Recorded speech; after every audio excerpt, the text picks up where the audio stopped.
श्री हरि श्री हरि श्री हरि श्री गणेशाय नमः। नमो माता शारदे। श्री राधा कृष्णाय नमः। श्री राधा अवतार रहस्यम।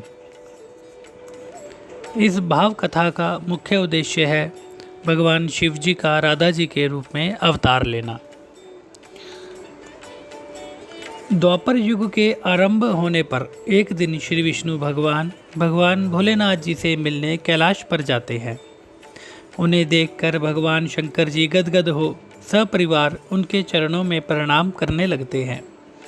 तैसे ही श्री हरि भगवान उनको अपने कंठ से लगा लेते हैं। वह दोनों ओर से प्रेम अश्रु की धारा बहने लगती है। तभी भगवान भोलेनाथ अति प्रेम से भगवान हरि को उच्च आसन देकर उनके चरणों को माँ गंगा जी के जल से धोकर अपनी निर्मल जटाओं से पोंछने लगते हैं। ऐसा करते हुए भगवान विष्णु जी को अपने रामावतार व हनुमान जी की याद आ गई। तब भगवान हरि जी ने भगवान भोलेनाथ जी के आतिथ्य की प्रशंसा करते हुए अपने साथ ही आसन पर बिठा लिया। तब भोले बाबा कहने लगे, हे प्रभु स्वामी ने क्यों कष्ट उठाया, सेवक को ही बुला लिया होता। तब श्री हरि कहने लगे, हे भगवान भोलेनाथ जी, आपने यह सेवक स्वामी का रिश्ता तो प्रेमवश बनाया है, अन्यथा आप में, मुझ में अथवा ब्रह्मा जी में कोई ऊंच नीच का भेद नहीं है। हम एकात्म होकर भी जगत लीला के कारण ही तीन रूपों में भासते हैं। तब भोलेनाथ जी कहने लगे, हे प्रभु, आज आपने हमारे कैलाश पधार कर मुझको व कैलाश वासियों को धन्य कर दिया। परंतु हे प्रभु, आज आपके मुख पर कुछ गंभीरता दिखाई पड़ती है, जैसे कोई विशेष विषय आपको विस्मित कर रहा हो। तब भगवान हरि मुस्कुराकर कहने लगे, हे भगवान भोलेनाथ जी, आपसे इस विश्व की या मेरे हृदय की कोई बात कभी छिपी नहीं है। आप तो सदा मेरे हृदय सरोवर में परमहंस की भांति विचरण किया करते हैं। फिर भी आपके पूछने पर मैं अपने हृदय की बात कहता हूँ।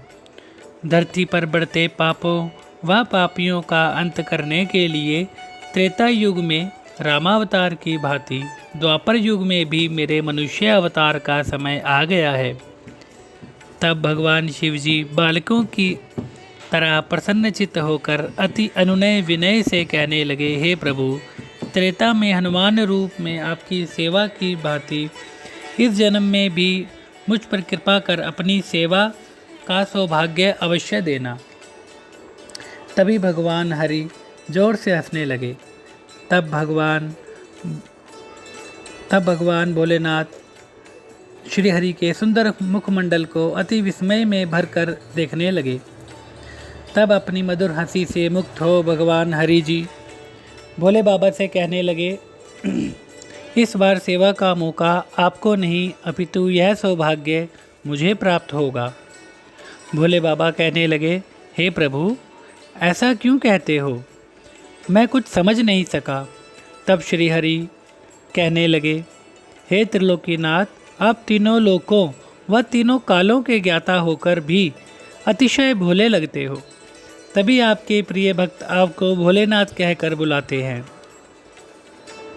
तभी भोलेनाथ जी कहने लगे, हे प्रभु, आपके इस अवतार की मैंने भी एक विचित्र बात सुनी है कि बड़े बड़े ऋषि मुनि ब्रह्मज्ञानी भी आपके इस अवतार में स्त्री रूप में आपके साथ लीला करेंगे। तब हंसते हुए प्रभु विष्णु जी कहने लगे, हे त्रिकाल ज्ञाता, आपसे कुछ भी छिपा नहीं है।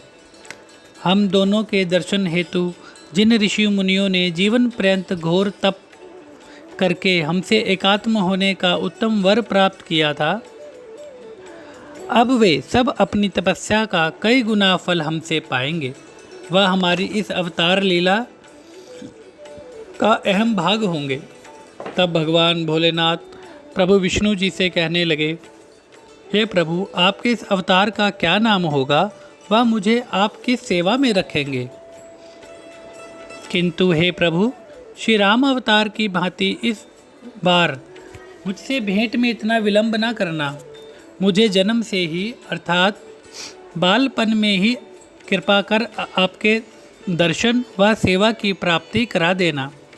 तब प्रभु श्री हरि भगवान भोलेनाथ जी के ऐसे प्रेम भावों को देखकर आत्मविभोर हो गए और पुनः भोले बाबा को कसकर हृदय से लगाकर प्रेम अश्रु की वर्षा करने लगे। तब भगवान श्री हरि अपने मनोभावों को संभालते हुए भगवान भोलेनाथ जी से अपने इस अवतार के विषय में कहने लगे।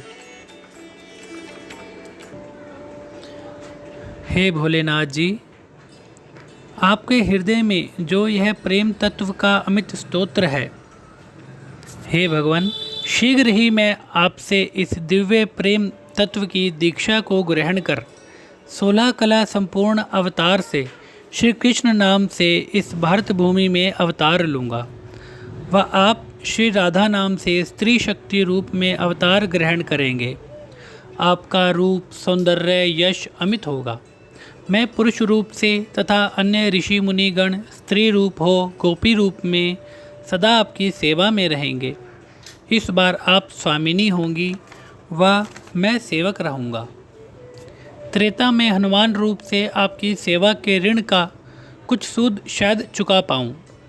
तभी भगवान भोलेनाथ कहने लगे, नहीं नहीं प्रभु, सेवक का स्वामी पर ऋण कैसा, और यदि मुझे स्त्री बनाना है तो ठीक है, किंतु सेवा तो सदा स्त्रियां ही अपने पति अथवा स्वामी की किया करती हैं, तो सेवा तो मुझे ही प्राप्त होनी चाहिए। कुछ गंभीर मुद्रा को धारण करते हुए प्रभु श्री हरि कहने लगे, हे त्रिलोकीनाथ, इस संसार में पाप बढ़ने लगा है। स्त्रियों को सेवक व हीन माना जाने लगा है। मुझे स्त्रियों की घटती प्रतिष्ठा को पुनः स्थापित करना है, क्योंकि यह संसार महापुरुषों का अनुकरण करता है। आपके मान व सेवा से संपूर्ण स्त्री जाति को मान मिलेगा। वह संसार में प्रेम की निर्मल धारा बहेगी। हे भगवान भोलेनाथ जी, आपके मेरे प्रति यह निर्मल प्रेम पूर्णतः उजागर होगा। युगों युगों तक ऋषि मुनि देवता व सामान्य जन भी आपके इस अवतार की कीर्ति गाएंगे।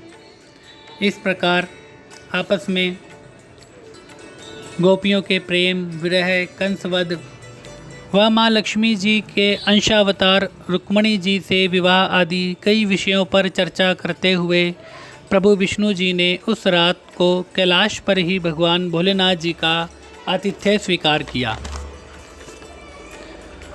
तदुपरांत प्रातः काल में विघ्न विनाशक गणेश जी तथा देव सेनापति कार्तिकेय जी को आशीर्वाद देकर आदिशक्ति माता पार्वती जी के चरणों में प्रणाम कर भगवान शिव जी को कंठ से लगाकर विदा मांगी तथा बैकुंठ के लिए अंतर्ध्यान हो गए।